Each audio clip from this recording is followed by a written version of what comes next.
promised, we're going to talk a little bit about games and about Bike Down Hard in general. So I'm just going to set off Byron by giving me a little explanation as to where did games come from. Games is one of those songs that I, at the time when I had my 4-track little studio in my mom's basement at the time, I wrote a lot of songs on the keyboards, on this little Casio keyboard. Just trying to write songs with smoky chords and ascending bass lines and a lot of modulations, and trying to be too smart for myself. But I love that sort of Burt Bacharach type of stuff with the shakers and the fish. Yeah. So like when I grew up, one of the big things that was big in my parents' time, so that would be the 60s, was Bossa Nova came to North America. Sort of that Kon-Tiki what was the big play from the 50s? Pacific? South Pacific. South Pacific, right. So all those things with the drinks, with the umbrellas. My parents used to indulge. Tiki Club. Yeah. So they used to indulge with all those crazy drinks. I used to remember going to sleep, and they used to have these parties down there, and they used to have all these sort of South American sort of dances. You could hear, and it wasn't what the pop of the North American pop. Mm-hmm. You could hear different influences coming, and I don't know all the names, sambas and all that stuff, but Bossa Nova was a big thing. The Girl from Ipanema was a big crossover thing in the early 60s. So Burt Bacharach, all that stuff. The Look of Love was a big favorite song of mine. It came from the soundtrack, Casino Royale soundtrack. My dad had that, so he played that quite a bit on his high flute and stereo. It was a wonderful album. To this day, I found out on the internet that album is a standard album that they use to check turntables, like the sound, like it's a template for a good sounding 60s album. Even though Steely Dan came along and that was the new standard. Yes, but I think as far as the audio-delica of like the sound, it was a good template sound, stuff like that. Although you can really hear the tape sort of get really squished on certain parts and stuff like that, because they had that was also part of the allure of the time, right? With a certain sound. Yeah. You kind of expected from that, and you try to recreate. Yeah, it's a wonder. I have the CD to this day of that album, because Herb Alpert was a very big player in the late 60s and stuff like that. So he was part of the band that did the music for the Casino Royale soundtrack. So it's got that sort of sexy trumpets and all the muffled stuff. So so there's that. It's very Austin Powers. Well, I say that I think a lot of us in our vintage are very sentimental over like that kind of Playboy vintage era, the 50s and 60s, when it was all kind of groovy and everything was cool, man. Sure. But it was still sophisticated. It was kind of like Sade in the 50s and 60s, that smooth jazz kind of stuff. Yeah, and in the Casino Royale, the very iconic scene with Peter Sellers looking through the aquarium while The Look of Love is going on. I have that at home too, stuff like that. Dusty Springfield. Wow. So Dusty Springfield, I mean, one of the most iconic singers. She got that super smoky voice, and the version that so this song's been done again and again because it's such a beautiful song. But the song or the person that I fell in love was Dusty Springfield, yeah.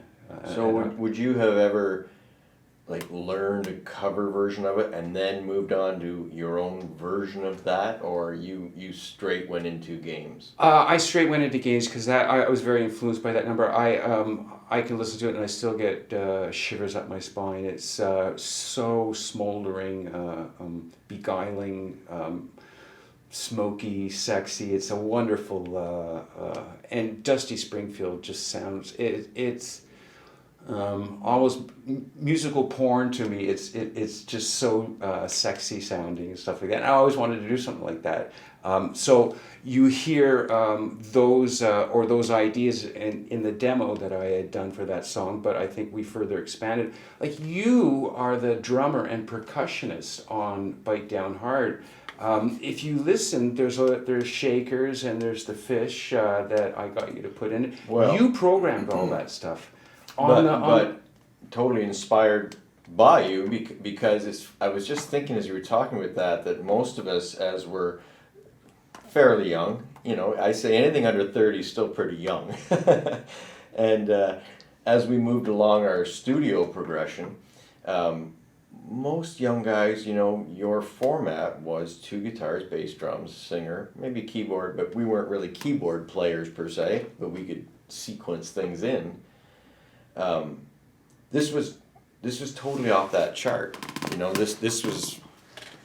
I too share that love of that old stuff from my father and my brother, who I followed in music. My father played in swing bands in the 30s and 40s. For sure. Take a look at the picture. But I never thought that that's what I or someone I know would do as an entry, a debut album. And the first song I get to work on is something that was fantastic, because it wasn't that standard format. Right, and I think that was the whole point of it. So, I mean, going through high school, playing all Cole Porter stuff, all orchestrated stuff, playing in a punk band, stuff like that. For me, it never was an issue about what song I started with. Like, I just knew I wanted to do it all. And coming into the studio was a thing. And I think that's why I gave you Games, because it was just sort of really fucking different. I think, I'm not quite sure why I gave you Games, because I certainly had lots of other stuff I could have given you. But yeah, it was just sort of a... If I can input, I think that I find that in the Byronic world, you get obsessed with things and you need to do that now. And I think probably at that time, that was just the thing you were really stoked on. Sure, and that's a good point. You probably want to do the last thing that you created and stuff like that. Mm-hmm. So, and I think the other thing about these songs at the time that I came up to you was that I had gone through a couple in my 20s stuff. I'd gone through a couple of experiences. So I was actually lyrically starting to fulfill sort of my own mental mandate about actually putting lyrics down onto songs, which I told you when I was in a punk band, I used to make them up on stage and stuff like that. They were just sort of throwaway lyrics. I really didn't know what to sing about. I really had nothing to say other than I just wanted to scream my head off. That was sort of the thing back then. But now I think I'd sort of established, or I'd gone through things, and I was starting to make the connection between my words, specific words, and a chord I would play, or the note I would sing to it, and how it would just emotionally affect me. And I was just always trying to, beginning to dig into my... sort of a broad term, my soul, to sort of express how I sort of felt. So Games was sort of, actually had lyrics. It sort of made sense to me. And I think the exciting thing to me was putting the little string section in the middle. So you had heard the version that I gave you that I had done in my studio, but I knew that when I went into a studio proper, that if I was going to be lucky enough, that I was going to be able to develop some of these songs and expand some of the songs, knowing the tools I was going to be able to use. So having that string section, having a real good sounding, at the time, and I still listen to it today, and it sounds really pretty good. But I think we used the sampler, didn't we? Isn't that strings off the sampler? 20, yeah. Right. So essentially, had those little cards. Yeah, yeah, and so essentially, like that's a pretty close string section, and wasn't bad. That's really exciting for me at the time to have a string section come right in the middle of my song and stuff like that.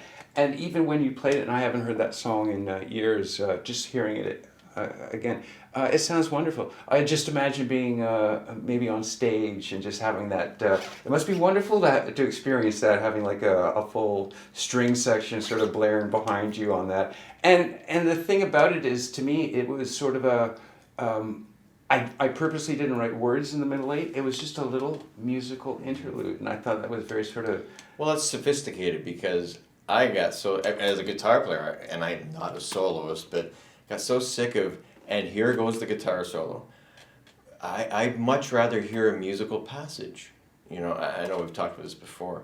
That sometimes there are great soloists. Like I always say, David Gilmour, Pink Floyd. He might be the greatest soloist. Like just getting so much out of the notes and making it sense and going, yeah, that's the solo. It should go there.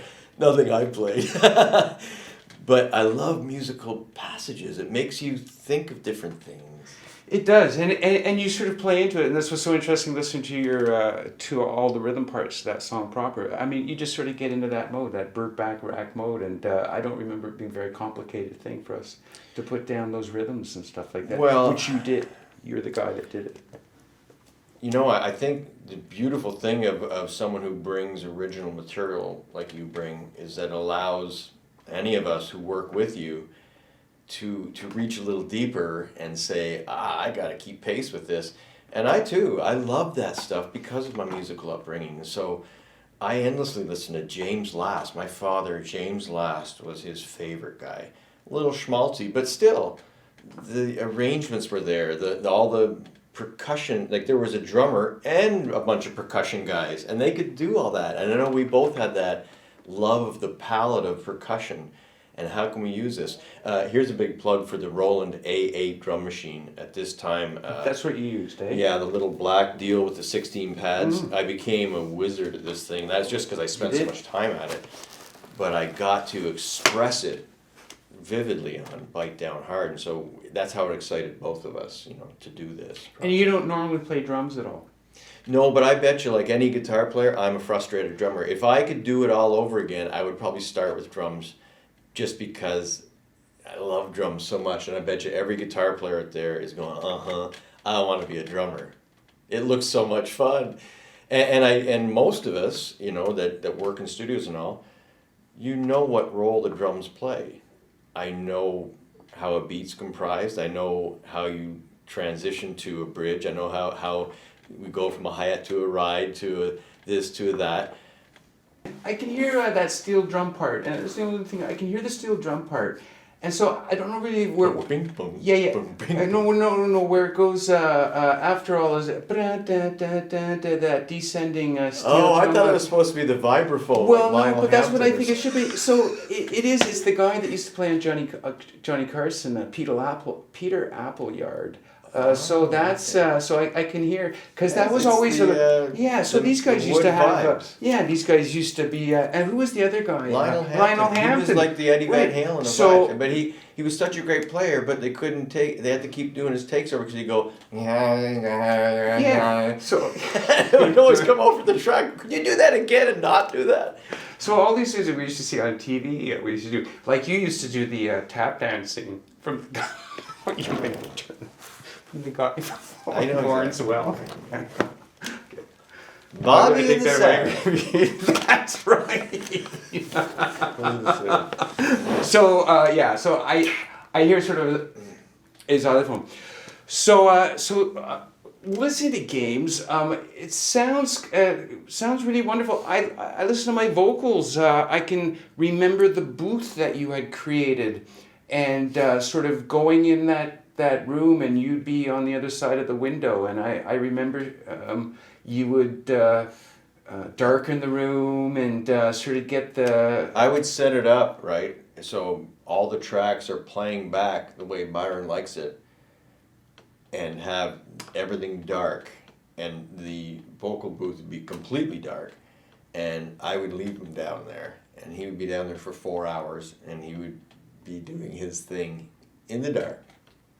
Yeah, I was, so a lot of it would be still what I do today is there's an element of when I'm trying to put a vocal down for my song, especially if it's a newer song. Once I get the headphones on and I sort of, it's like playing hockey. So the time I was, when I play my best hockey as a goalie is when I'm not thinking about it. I'm just out there playing my game. It's usually when you start pressing, you start thinking too much, you don't play your best hockey. So there's an element when I'm doing my vocals that if I'm not thinking about it, I just sort of get into the music. Because a lot of the times when I'm writing a song, I'm always just sort of writing it on the keyboard, and or I'm writing it on guitar, and I don't have the full orchestration in my head a lot of the times. A lot of the times I sort of wait, and I'm sort of giving myself a little gift, but I'm waiting for the time when I get to do my vocals, and I get to hear the fucking string section in my head. I get to hear the whole thing going on, and it's sort of a wonderful feeling to hear everything just sort of playing out. And all of a sudden, you feel sort of the melody, and you're starting to find other things because the way the instruments are coming out. Perhaps I start discovering other notes in sort of the ether of my song. I'm starting to hear other melodies just by what I'm listening to in my headphones. It's a wonderful, wonderful time and it feels like sort of improvisation. I'm looking for things, so that's why usually I tell people to go away, because a lot of the times I try things and it doesn't necessarily work, or it's like, what the fuck was going on with that, and I would get paranoid that somebody might be hearing something that it's only me just sort of working things out in my head and stuff like that. So that's why sometimes I like to do it by myself, because it allows me the opportunity or the privilege of having that extra time to figure out my It's interesting too, because unlike many other almost every other artist that has put out the volume of work you have, they all also get to work out this stuff on stage in front of people over the course of a tour. So by the end of the tour, they have that thing down, like they know the way they're going to present it. That's good in one way, but I also like the fact that you operate totally different. I'm just trying to find what sounds right to me at some point, or try and getting it as close as I can to somewhere where I think I'm going. Is about the best I can do. It's always a wonderful journey, though, to sort of follow it and stuff like that. And it's exciting. So that's essentially why I sort of, or over the years, vocally, I like to sort of figure things out myself. Listening to that song, though, what really blew me away was something that I totally forgot about the song, was that section at the end, which is... Right. I mean, we're trying to deconstruct what you do, and we said that's a perfect song because it's a different take on a pop song. Sure. An old, different, new take with a perfect twist, shiv, Byronic ending. Yeah, I can't let well enough alone, and so I have to definitely... for myself to just sort of get me out of my stupor in case I think I'm getting too maudlin or something in my song, and that's sort of the Spinal Tap thing. That's sort of making a mock. I try not to get at least artistically too high on myself. That's why I'm always sort of pulling the tap. And you even planned that in the pre-production version. It's almost like... I didn't know that till we listened to it. And like strange. I was even doing that in the, and you can hear that in the pre-production one. But this listening to this just reminds me how wonderful of a time it was, and it's just wonderful to listen to, because the thing about it, especially that, and we're talking about that end piece, I think there's an area of the tape that had a piece of warp in it, or there was the time clock. So we had 8 tracks on the analog tape, and one track, the 8th track, was it the 8th track or the 7th track, was striped with a thing called a time code. Yep.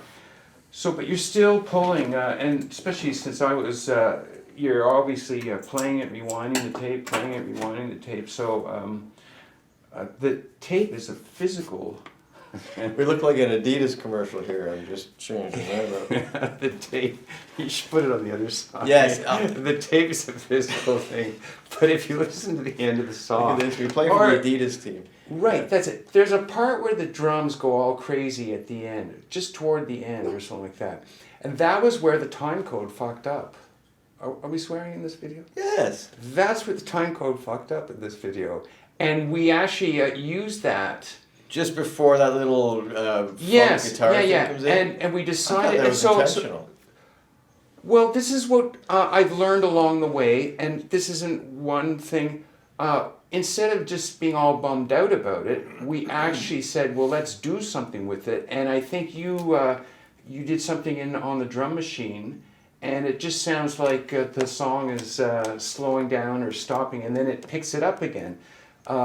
So we tried to use it to our advantage. And listening to it now, it doesn't sound like there was. It sounds like. Yeah, well, you always try to overcome your limitations and mistakes by making them not sound like limitations or mistakes. What that was for those that worked on those old Tascam 38 decks, the record heads after a while, they experience dropouts, and so if your FSK tone or your SMPTE tone drops out for more than whatever. I'm not a technician, but you lose your track, right? And so we probably at that point maybe just let it go at a regular time. I'm not sure how we affected the. I think we, if you listen to it again, we might put something like reverse on it or something like that. But you definitely redid the drums. And are you going to play that section again? So this is a collection of our friends and other recordings that I had done for corporate clients.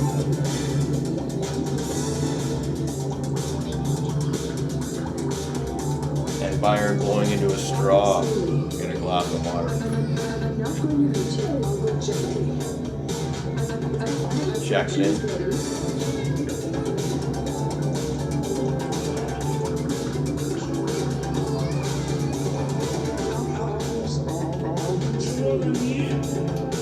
That's Dimitri. Okay. Right here. I hear some background. Yeah. Okay. So this sounds wonderful because I think it was an opportunity, much like what I heard from the Beatles and stuff like that. But this was sort of like using tape loops. This was using the sampler, and this was using people's voices on the. So I remember this was very exciting because this was brand new. So the first voice you hear. So you used to do in your studio corporate work, as you would call it, and this. So they would be anything from reading tax returns for the blind people in Canada, or you would do corporate work for like what was. So we were listening to a medical company. Okay, so we were listening to a medical company. We were listening to a woman's voice. And what was that audio from? It was some medical procedure. It was a medical procedure. A friend of ours named Jacqueline Couture did. She's a wonderful voice artist, and she would come in and do tracks for us. And there was just some throwaway track for a procedure for a medical device. It was right. So awkward. So Byron liked it. So I liked, and I guess Steve concurred. I liked the sound of. I love the sound of a female voice. And I like the fact that she was saying things that if you took it out of context, you didn't know what the hell she was saying, because there were lines like, the solution is ready. I'll go slowly. I'll go slowly. I'll go gently. I'll go gently. But of course, that was audio that was taken from a medical procedure. But this is what we sort of added on. So nobody knows that. But so it was very, us boys being boys, but I love that kind of things. I love taking things out of context. So this is sort of, I can really hear it. And this is sort of the first sort of using a computer actually to sort of paste things onto your, because they were triggered by the MIDI. These samples were triggered by the MIDI. How did we Well, get those them? voices, what we would have to do, because you remember the little cards for the A20, so you could record like 4 seconds on a card or something. So we would take 4 seconds of someone speaking, and then we could play it all over the keyboard. That's why you get it super high. You would sequence in the notes and have them playing at different So pitches. all right, so like again, this is like putting like the man on the moon for me. I mean, I'm listening to this stuff, and so I started adding voices. I think my friend Sean from high school came down, and Daughter of the Rhine. yeah, he had a little speech prepared, and I asked him. So this was something that I knew because this album was so much me, and this is a recurring theme for myself, something that I always sort of fight against, and even more so now. Having other people play on my album or having other voices or other things was always a good idea for me, because it just becomes too much Byron. It's always too much me. Again, I come from the albums that I like multiple vocalists. I think they make for a much richer album. That being said, and it's very rare that you actually, except for your friend Alice Cooper, obviously, who just did those 4 brilliant albums in the 70s. So, but or Elton John, you know, just the 2 or 3 that he did. Very rare that you can get for my taste. I'd rather take like a band album. So getting in other people or getting in other sounds or other ideas, I learned early on, it was always a good thing. People, especially when you bring them downstairs in the studio, they have no context, and they come in and they sort of give in, as long as they're willing to sort of do their shtick.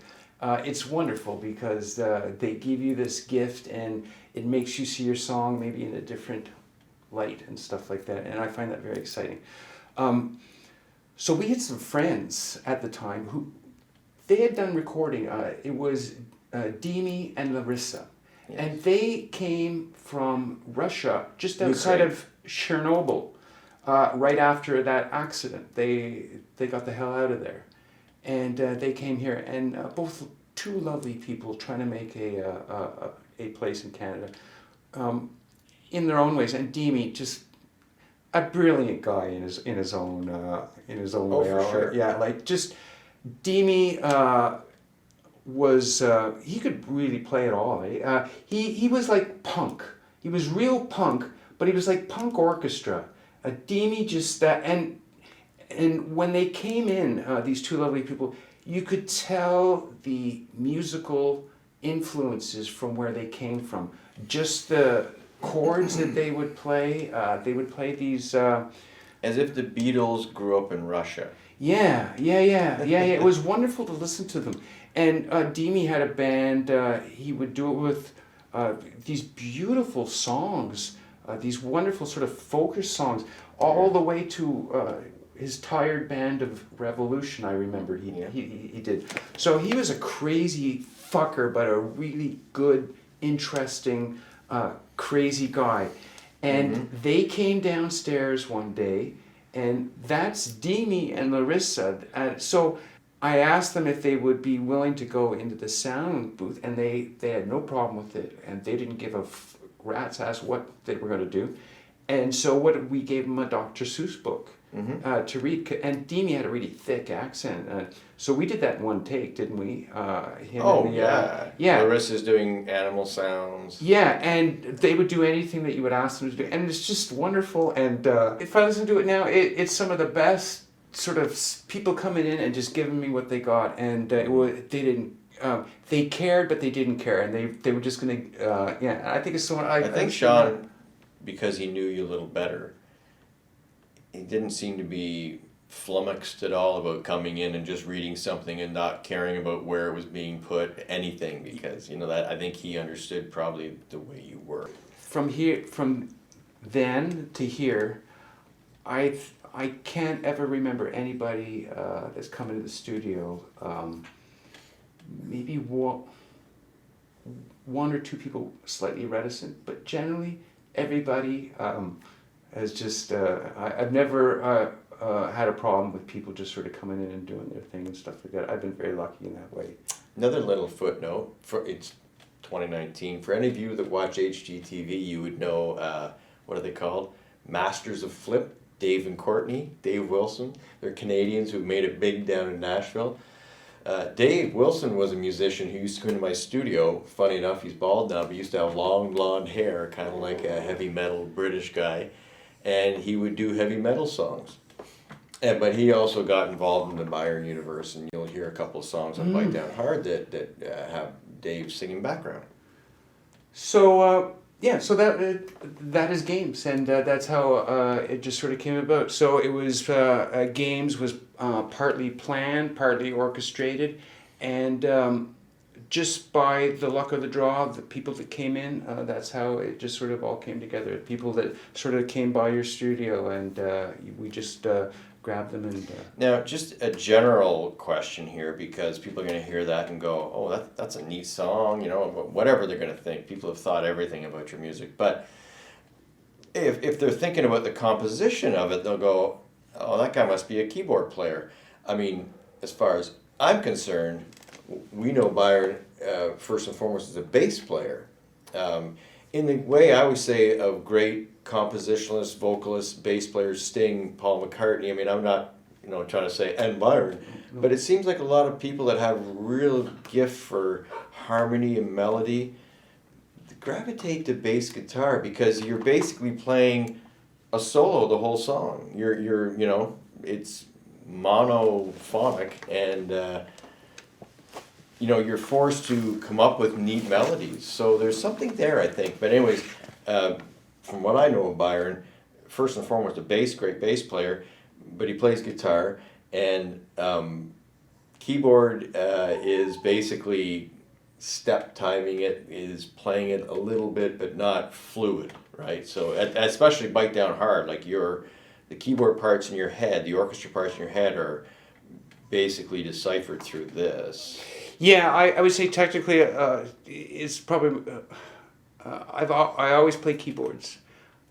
I never play them well. I always cheat using the computer. I learned how to cheat using the computer. I love to play the song at half speed, and that's generally how I play my keyboards. I never have full voicings on my keys.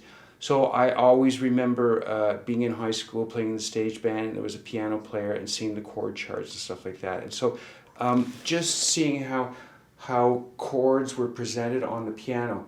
Now the thing about the piano is it's a different cat than the guitar, obviously. But I say that as far as a songwriter. So there are traditional sort of hand patterns when you're on the guitar, right? So you're on the guitar. Generally, people have E's and D's and C's and stuff like that. But you get into sort of more of the modulated chords. I mean, your fingers are going all over the keys and stuff like that. So on a keyboard, it's laid out differently. So you come up with perhaps maybe different songs that you would on a keyboard that you not necessarily would on a guitar, and vice versa. So those are, I think. I know enough about the keys or the notes. I guess what I'm getting at is that in Bite Down Hard, you're writing the songs on guitar. Not all of them. I think a lot of them were on keyboard. I think just the whole Casio experience, and just and it wasn't a keyboard thing, it was a note thing. It's where the notes were. So a lot of the things were written either on the clavinet, that clavinet set, or the organ. So the organ would just sort of like fill the background. So you're working off fractured chords. Yeah, very much so. And melodies over the fractured chords. Very much so. And then developing from there. Very much so. So I'm very much using my ears. I'm not, nobody's showing me any traditional chord structures on the piano.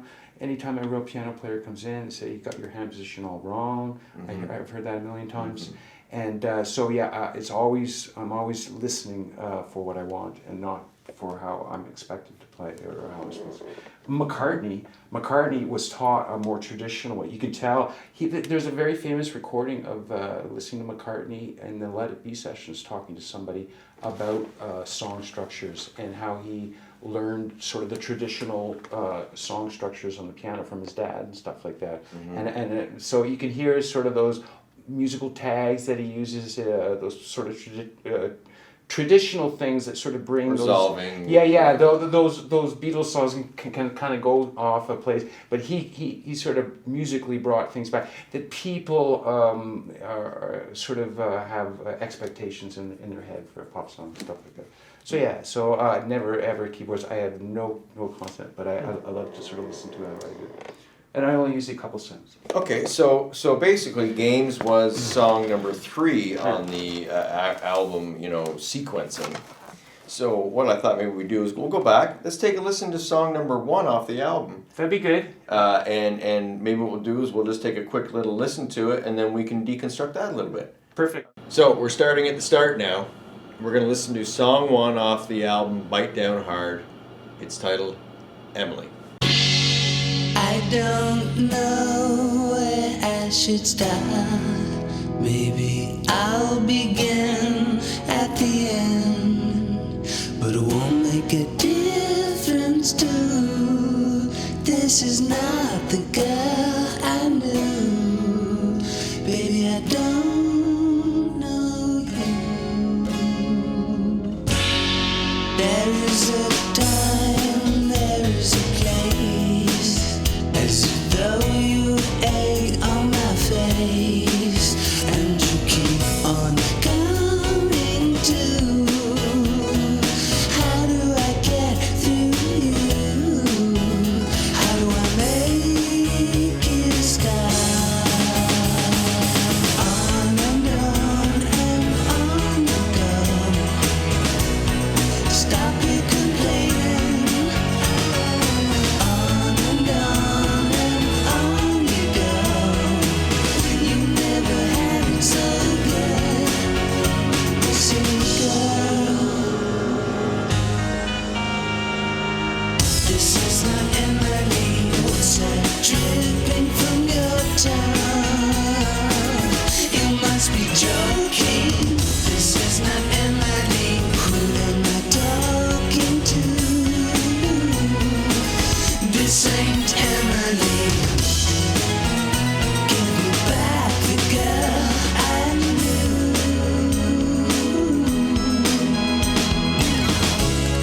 You've lost that thrill again. You can't choose magic, you have to work at it. Nothing comes for free. Your winds are better. It's so absurd.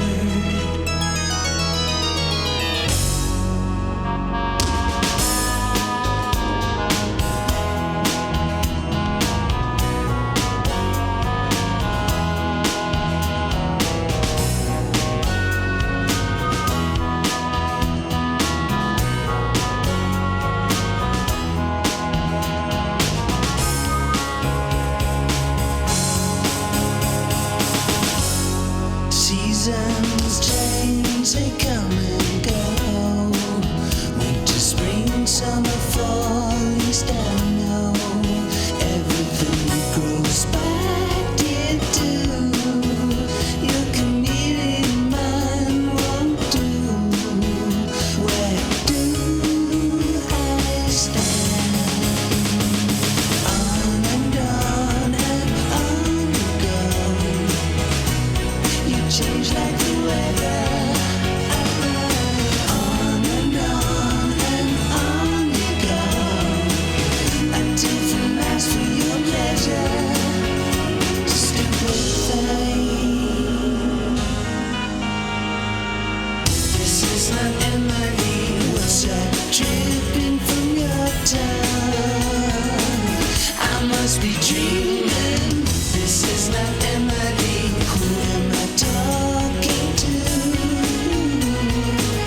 This ain't Emily. Give me back the girl I knew.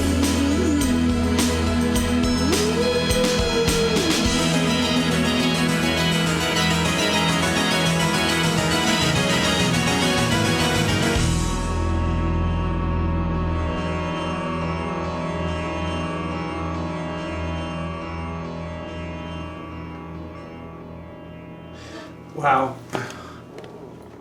Sounds wonderful, but it sounds like it sounds very heavy. It sounds like I wanted to put everything but the kitchen sink on this song. But you can hear sort of all the traditional sort of Beatlesque instruments as far as the ingredients to this song.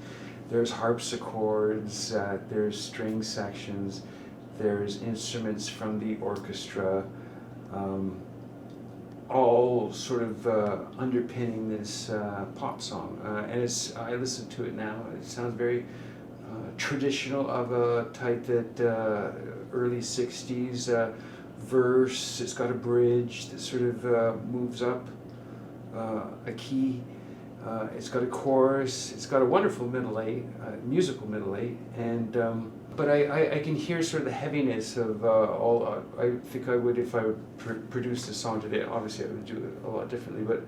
I like the orchestration. It would be fun to do. Sort of, I always had this thing about wanting to be in a three-piece band with an orchestra behind me. So I think that's sort of the vision there. It sounds a very sort of Bueller song. So, well, let me ask right off the top, because I'm sure people will wonder, who's Emily? Well, Emily, I think, came from the name of JP, our former bass player.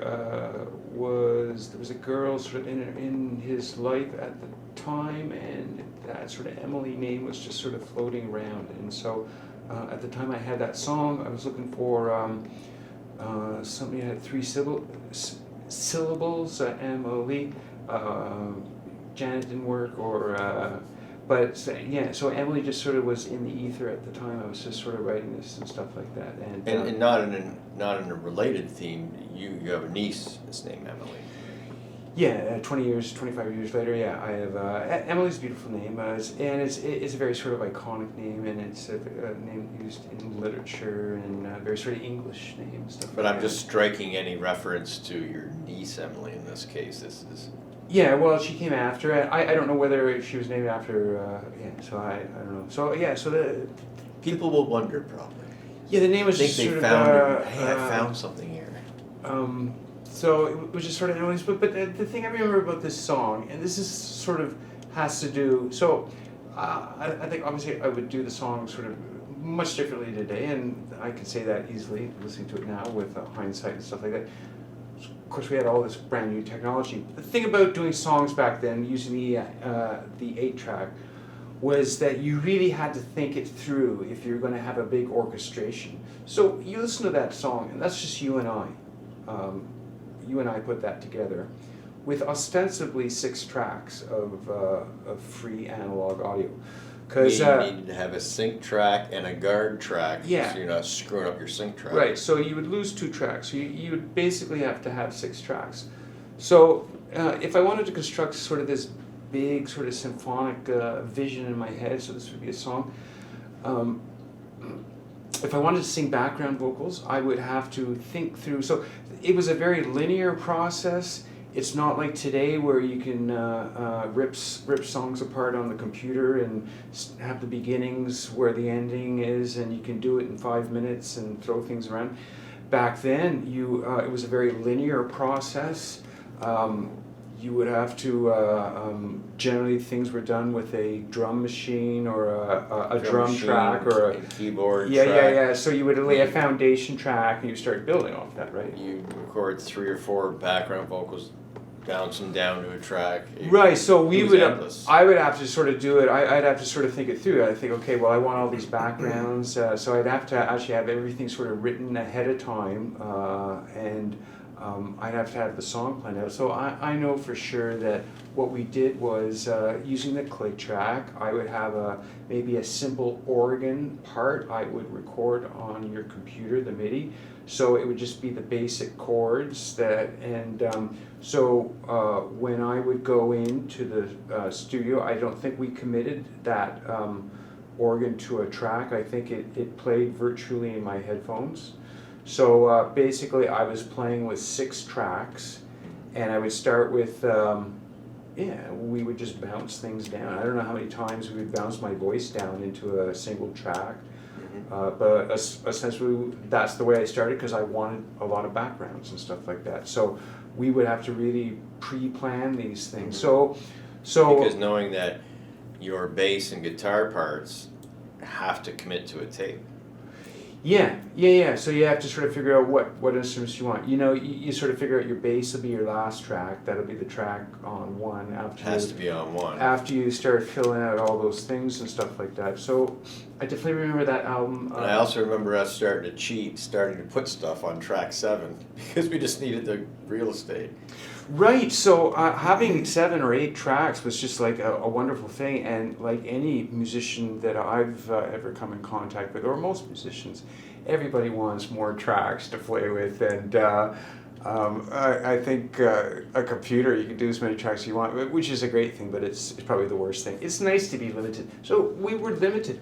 So even today, when I have the computer, sometimes I have actually thought about the nomenclature of how I sort of put things together. Sometimes I think it would actually be better to be in a room with a piano and an acoustic guitar, and a 4-track, and one Neumann microphone that you have to sort of move around in the room, and that's what you're limited to. So like you're sort of. But you don't do that. Well, yet. Yeah. You think that'd be an interesting experiment? Well, it would be an interesting, and it's not like I have to commit to 9 songs. I could just say, okay, I just want to do 4 songs in this sort of style. So you would limit yourself, and so I know myself that if I was limited to that, I would write maybe more of a melodious pop song where it would be more using melody and stuff like that. I think I tend to cheat a lot more in the studio these days, just because there's so much available to me, Right. and I don't really have to push myself in other ways and stuff like that. So so we were sort of, this is what we were sort of set up with, and I hear a ton of virtual instruments. The polyphony must have been just going hog wild. I hear it cutting off on a lot of those, especially at the very beginning when you hear those long notes. Because you kept the lower notes going, as I remember. Crazy. And as you hit the higher notes, you hear those lower notes dropping off. It was stupid, and I can listen to it now, and like there's really just me piling on instruments. Like it was just, it was instrument porn. I just couldn't get enough of it. It was like cocaine. Not that I've ever done it, not that I would, but I know if I was given to me, I'd be just doing cocaine like I would be doing with those instruments. I'd just be throwing it on and doing it again and again. Couldn't get enough of piling on instruments and stuff. Yeah, we relay everything back to the Beatles because they started out very simple lyrically. And as they experimented with music and things, the lyrics got more developed. Sure, and you listen to the Beatles talking about this stuff, and their first very couple albums weren't a lot of I's, the pronoun I. It was always, they wrote to their audience. Mm-hmm. So you can hear all those songs, Please Please Me and stuff like that, and they purposely wrote to their audience, and so there wasn't sort of that personal stuff going on. Introspection. Yeah. It wasn't until actually they got into the studio. I think Bob Dylan really sort of sparked some personal introspection at 65 or stuff like that. Very influential, just real lyrically and stuff like that. I know Dylan and stuff like that. So and by the way, it's December the 8th. It's crazy. So I can hear in this song sort of, so there's always this sort of yin and yang I think I have in my lyrics about being alone together, sort of that cosmic reality of being alone, coming into this world alone and leaving alone, and sort of the actors that sort of play a part in your life and stuff like that. Certainly a sense of betrayal. I can listen to it now, and I can easily say that growing up and sort of my father leaving and stuff like that, there's some sort of grievance in my joie de vivre, some sort of grievance, some sort of sense of betrayal about not sticking with me and stuff like that. So I can hear that in a song about a girl. So the song is called This Is Not Emily. So the song is about not the same person that I first met. People change, people become different things to you. What you first thought was beautiful might be the same thing, but might be ugly in your eyes after a given amount of time. Well, if I throw that forward, one of my favorite songs of yours, in the context that I like it, is Shifter. Right. Same thing about, who is this person with me? Yeah, I yeah. think he knows something about the missing neighbors. Yeah. You know that. Which is a good line, and I agree with you. God, I love that. I agree with you. You've been up to no good. Yeah. Such a percussive thing, but that to me, Shifter is a whole episode on its own because of the brilliance of it, the redo, all the stuff. Anyway, let's get back to Emily. Yeah, so there's that. So I can hear that song, and I can sort of hear that. But it's a traditional trope for country songs, the sense of loss of stuff like that, and I think it works very well. so there's that sort of lyrical band. I listen to it very melodic. So the bridge is wonderful. On and on and on you go. Stop your complaining. Na na na na. But very classic bridge, middle eight. Yeah. It's a very classic song. So that's kind of the thing. People hear my stuff now and they go, "What the fuck is going on?" But I mean, I grew up with so many traditional forms of music. I mean, I wrote them, and it just became very. I can hear myself saying, "Okay, I did it. I did this type of song. I just want to keep going and exploring, breaking apart structures and stuff like that." I've always been. I thought it was neat. I had mentioned off air about how it was a neat progression to listen to Games, which was you trying to recreate a classic '60s kind of look of love. And then we hit Emily, just because it's the first song of the album, but it's a great middle point to a real pop song with guitars and all, but still orchestrated enough.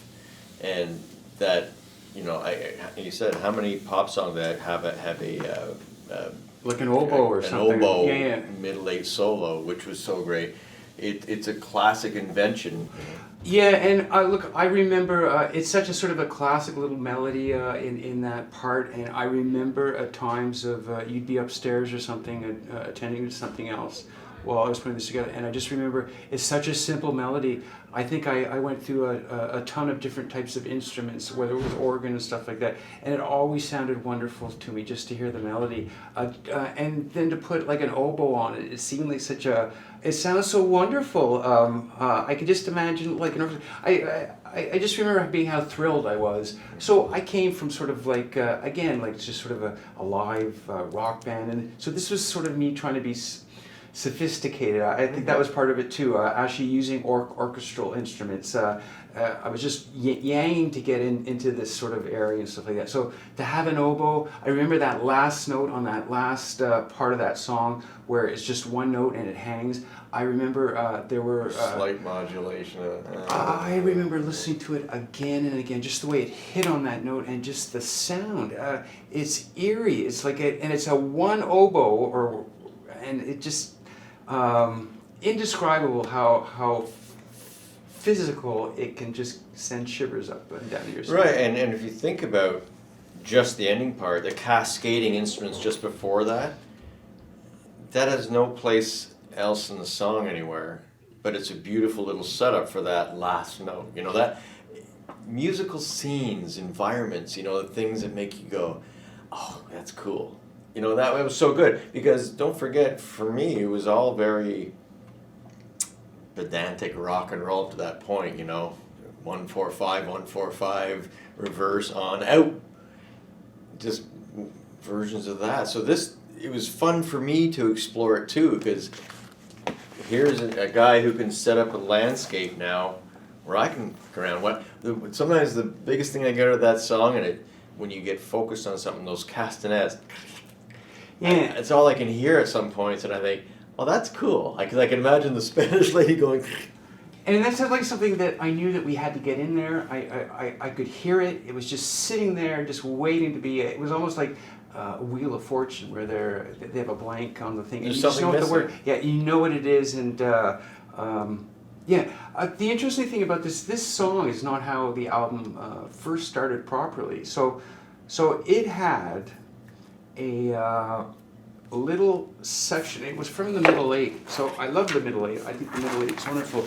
The middle eight was, you've lost that thrill again. You can't use magic. You have to. You've lost Work that thrill on it. again. Yeah. You can't use magic. You have to work at it. Nothing comes for free. Your whim's the death of me. So we just had an instrumental of the middle eight to introduce that song, and it was the harpsichord. It was the harpsichord, and I had the notes of the melody. So da da da da da, and it sounded wonderful. And I thought it was so beautiful because it was a melody. It was almost like a chime, like a a mechanical chime, a toy chime, and stuff like that. You don't remember that at all. So The original starting of Emily was the middle eight. yeah, with the and it just had this little. It was like a little musical. I don't even know what the musical. If thing I have the original pre-production version, I'll drop it in right here. This is not Emily. Give me back the girl I knew.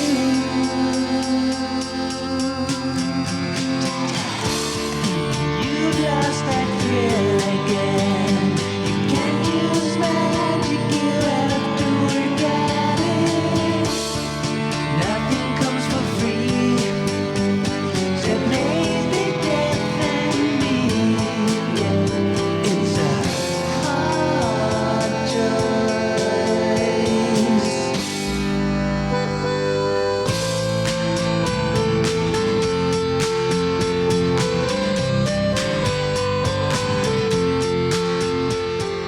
I can find it.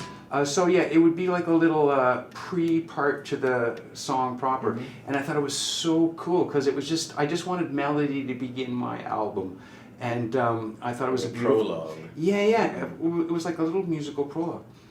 So you and I had finished mixing this song, and this was your first time that you brought your old studio mate over to listen to the products, because I don't think you had played him any. This was John. This was your old studio partner, and so John had come over, and this was our first. Because I think I was very secretive about all the stuff we were doing, and we were. I know he was very secretive. Yeah, and we this album was like a 2-year thing, 2-year thing, At least 2 years. at least 2 years. So Because it was you learning the studio as well as writing and producing your songs. yeah. So Steve introduced his old buddy, because you guys were doing Senators games back then and stuff like that together, but we wouldn't really play him anything like that. So so we brought your friend John in, and that was the song that we played him with the intro. But John never liked the intro, and I think that's it was always debatable once he said he didn't like it. But he loved the rest of it, so much so. I ended up doing my next album with him. But yeah, I remember the intro, and it's too bad I've lost it, because I know it was the version that I had when we finished the album, that I listened to this whole album all summer on a little ghetto blaster, and it's always sounded wonderful to me. But I remember that intro. Yeah, it was just me wanting to say I love melody, as opposed to starting it with a electric guitar chord or something. Yeah, like well, that. I mean, in any other situation, for someone telling me that we're going to do the middle eight and the little solo is going to be an oboe, what? You know, but I knew from working on the first song that this is going to work, you know. I still listen back and just say, oh, it'd just be so nice to have real gear, but at the time it seemed pretty sophisticated, but... Yeah, it's wonderful. It would be a wonderful song to do. I'd love to do it with a little 4-piece string section. It would be just wonderful to hear those cellos just sort of rhyme in on the chorus and stuff like that, and have an oboe player.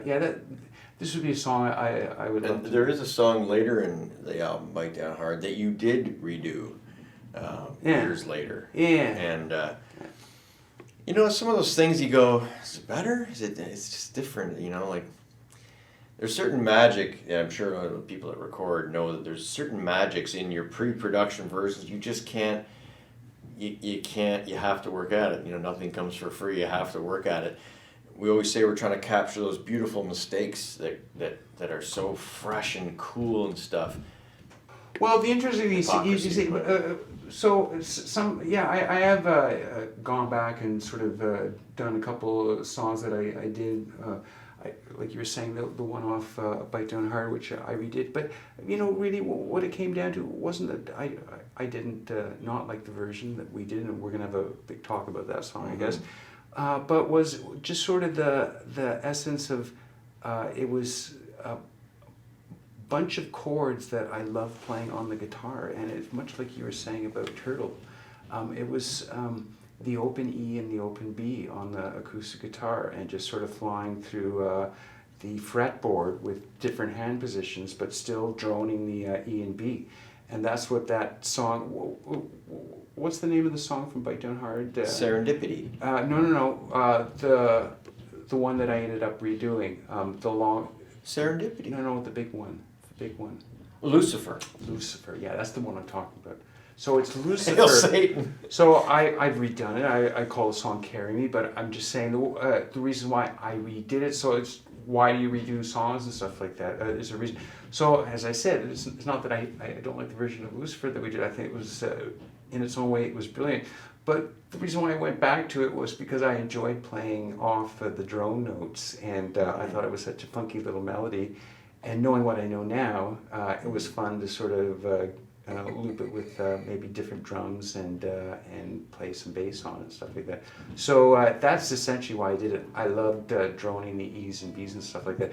By the way, listening to that first song, This Is Not Emily, I mean, it is such a trope of rock and roll that the ingredients of a rock and roll album can be affected by certain instruments and stuff like that.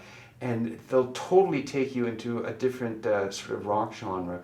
And even if you play like a guitar and then you listen to it on an album, and then I tell you it was Jimi Hendrix guitar and stuff like that, it takes on a different context and stuff like that. So I always say that rock has some certain elements that you must require to build a rock song. So you need drums, and you need a bass, and you need a Hammond B3, sort of sometimes the swirly stuff.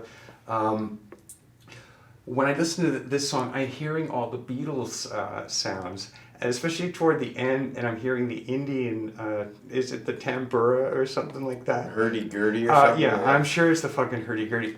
So it was all these fucking Beatles, it sounds like Abbey Road. I'm using every Abbey Road instrument that was possible. And I have no doubt that the thing that you and I were talking like, we were like Spinal Tap in the studio, we just talked in an English accent all the time, didn't we? It was like we were... It's funny that we were like almost parodying the whole thing was. that we love so much. It was.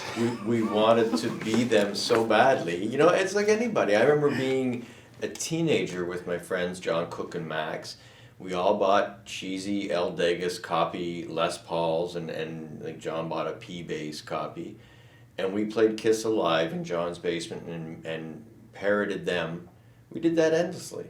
Because there was something about wanting to copy your heroes, you know? Absolutely. But we had the ability to do it. Like, it was almost like, you know, I guess you grow up and you go from playing to doing it for real.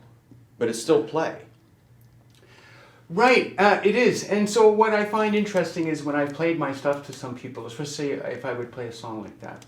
So if I were to take out, if you were to listen to it again, we were to remix it, but I were to take out all the sort of Beatle-esque instruments out of it. So let's say, take out the cello, take out the Indian, what was it, the tambura or something like that, some hurdy-gurdy stuff. Mm-hmm. Take that out. Yeah. Take out the harpsichords, stuff like that. Those sort of Beatle-esque instruments. So all you're left with is drums, acoustic guitar, and bass, and some singing, stuff like that. People say, okay, it sounds like a nice pop song. But put those instruments in the song, and some people, to their ears, and it's their opinion, would say, oh, it sounds like the Beatles. And I've heard that, like, it's almost like in a derogatory sort of sense. So having those instruments in makes it very sort of Beatlesque. Or it doesn't have its own identity, as opposed to when you take out those instruments, there's less of a bias toward it sort of sounding Beatles. It just becomes sort of a pop song in sort of the ether and stuff like that. So anytime I've done stuff and I've put cellos in or something like that, for some people, it's very sort of biased, or it becomes the Beatles, or it's been done before and stuff like that. I love it. I mean, I love those classical instruments. I've always loved having classical instruments. I'm also kind of happy that, you know, you would refrain time and again, like this one, to not drop that Byronic ending on it, because you say you love the end so much, maybe because you committed to a real ending here. Yeah, I don't know, very much so. You thought, oh, I like that ending, so I'm not going to fuck with it. Yes, probably. It's interesting that you say that after talking about games. Yeah, I didn't shiv it. Maybe perhaps that's the reason why we took out that instrumental at the start. And I'm trying to think of a lyrical shiv, because you usually throw some kind of contrivance in there, you know, to screw it up. I heard a few nice little lyrics. I can't... The lyrics, when I put the albums up online, we'll put the lyrics up so people can go over them just to see how twisted your brain is. Yeah. They sounded Byronic, I guess. No, it was the chorus. Yeah, that was the tricky thing. It was so, this is not Emily. What's that dripping off your tongue? You must be joking. So, yeah, we're getting in almost a shifter territory where it's werewolf time or something like that. Yeah, it seems to be a recurring theme in your lyrical content is things aren't what they seem. Yeah. Right. That's woody woo. That's maybe the end of your career. That things aren't what they seem. Period. So that ends basically 2 tracks off of Bite Down Hard, Games and Emily, which transition us nicely to the rest of the album, and we're going to talk about the rest of them next time in episode 5. Thank you very much.